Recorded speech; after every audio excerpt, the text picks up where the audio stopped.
पावसामध्ये हे वरून सगळं येणारं पाणी हा त्या डोंगरामध्ये खाली जातं नदीला. ओके म्हणून त्याला सावित्री पॉईंट म्हणतात. या नदीला जातं इथं आपण खाली. मागे पाहिजे नदी. हो बरोबर पलीकडून बघितलं. आपण आता जे पाहिजे ते डोंगरात अंगणवाईज बघायचं. नावं वेगवेगळे सीन एकच. आलं का लक्षात तुमच्या? बरोबर म्हणजे सावित्री नदीचा अंगणवाईज. हा सावित्री नदीचा उगम इथून होतो म्हणून याला सावित्री सावित्री पॉईंट. पॉईंट. आणि महाबळेश्वरामध्ये 48 पॉईंट आहेत टोटल. छोटे छोटे सगळे इंग्लिश नाव आहेत. मराठी नाव म्हणजे सावित्री.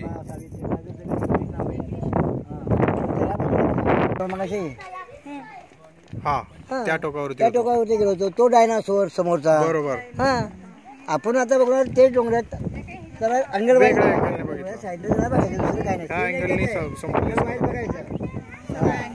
हा दुसऱ्या अंगलने पाहिजे.